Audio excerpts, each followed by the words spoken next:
gudoomiyaha gobolka Sanaag Axmed Cabdi Muuse ayaa howlka madaxtooyada ee magaalada Ceergaabo ka daafuray shir lagaga tashanayo adkeynta nabadgelyada ee gobolka Sanaag waxaana shirkani ka soo qayb galay badanaba mayrada degmooyinka gobolka Sanaag mas'uuliyiinta dawladda hoose ee degmada Ceergaabo madax dhaqameed iyo mas'uuliyiinta laamaha dawladda qaybaha kala duwan ee bulshada magaalada Ceergaabo waxaana shirkaasi intuu soconayo lagaga hadli doonaa xaaladaha nabadgelyo iyadoo dhanka kalena lagu soo dhisayo guddi dib u kurgasha xaaladda dhabta ee ka jirta gobolka Sanaag malaha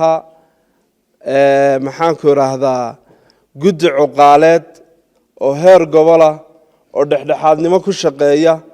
oo aan reeraha yihiin u adeegin ee bulshada u adeega iyadoo aynu ka hortagino khilaafaadka soo noqnoqonaya sidoo kale inagoo xoojinayno wada xooganaanta iyo isku filnaanshaha gobolka ee dhinaca khilaafaadka waxa shirkeennan qayb ka ah oo aanu cuqaasha xoog u saarnay maadaama cuqaashu aasaaskii dhaqanka yihiin inaanu samayno guddi cuqaal ah oo ka kooban cuqaasha gobolka oo dhan oo in gaar ah oo guddi ah oo talada ambaqaadka iyo adkeynta nabadgelyada kala shaqaysa maamulka gobolka sidoo kale qayb ka siisa booliiska iyo ciidamada kala duwan ee qaranka wixii markaa taagan ee xaalada ah muhiimadda koowaad ee shirkeenu wuxuu inoo noqonayaa kaa haddii ilaahay idmo sidoo kale waxaanan ka tegi doonin oo isagana qorshaha shirka ku jira oo in badan aanu la guuxaynay tafaturaynay haddii aanu ogolaanshaha idinka helno inaanu iyadana qorshaynay ama nadaaminay guddi dhalinyaro ah oo aqoon-yahana oo ka kooban dhalinyarada gobolka kuwaasoo iyaguna noqon doona guddidii horumarinta gobolka oo ka fakari doona inay sameeyaan qorshayaal horumarineed in uu ka dhaco shirka baaxadda leh ee lagaga tashan doono aayaha gobolka iyo nabadgelyadiisa iyo horumarkiisa waxaan halkan mar labaad hambalyo aan leeyahay oo aan uga mahad celinayaa dhammaan ka soo qaybgalayaasha sida aad u ajiibteen ugana soo qayb gasheen ma jirto cid inagu soo duushay oo shidaysaa deegaankeena laakiinse inagaa shidayna taladiisa iyo qorshihiisa iyo sidii aynu u joojin lahayn iyo saynu wax u qaban lahaynba inaga ayaa laynooga baahan yahay runtii laba qodob oo muhiim ah gudoomiyuhu nagala hadlay waa laba qodob oo aynu u baahannahay horta in yar baa ku darsanaya anigu waxaan ka soo tallaabay sool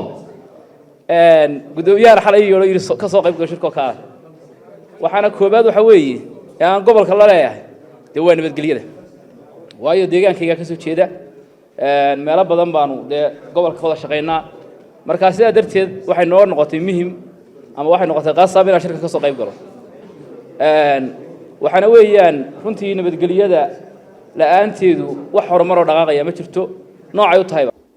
waxay la tahay haddii nabadii la helay oo la yahay lagu kacay in lagu kacayo wax soo saarkii loo kacayo saasaan ku raacsanahay arrinta maanta gudoomiyuhu ajandaha oo ina hor dhigay waa mid gobolka oo dhan muhiim u leh ayna ahayd hadda ka hor in lagu tallaabsado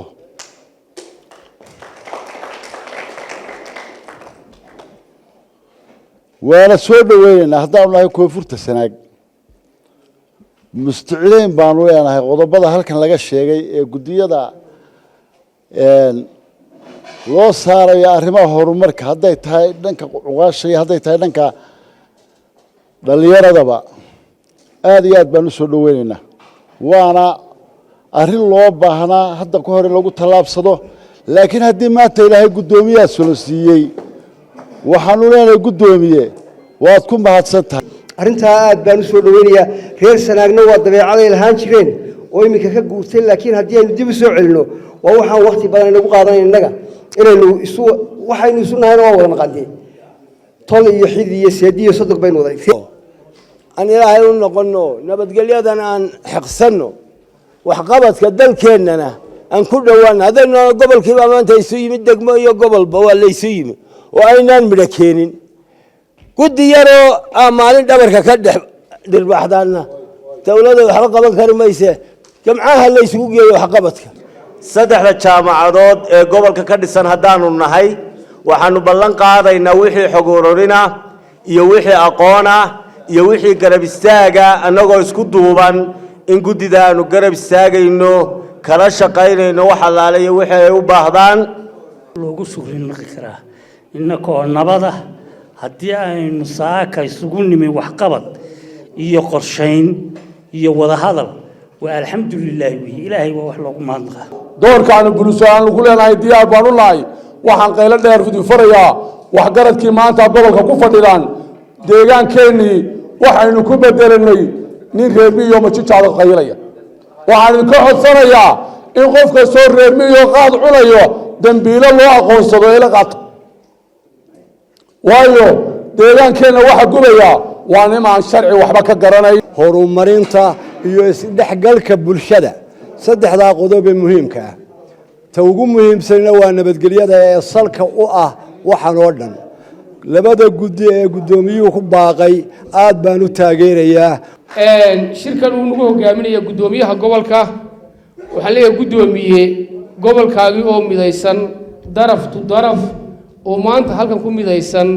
farxad weyn bay aniga ii tahay wanaagsan baa meeshan ka dhacday soo jeedin wanaagsan buu taliyaha gobolku gudoomiyaha gobolku meesha inoogu soo shiriyey cabdiraxmaan maxamed xidig bulsha TV Ceergaabo hadal oo hadal oo hadal oo ku hadal bishii oo dhan $7 oo kaliya ku darso fariin kasta oo aad dirtaana waa ku bilaash haddaba si aad ugu shubato adeega kaafiye fadlan garaac xidig 8 eber 8 afargees ama xidig 2 eber 2 afargees isticmaal shabakadda ugu ballaaran geyga Soomaaliland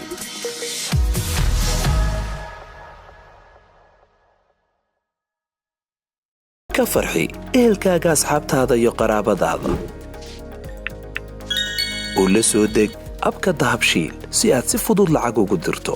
marka aad la soo degto applicationka dahabshiil ee aad lacag ka dirayso isticmaal koodka khidmad la'aanta ee Tree Free oo kuu sahlaya in 3 jeer ee ugu horreeya ee aad lacag dirayso aan wax khidmad ah laga qaadin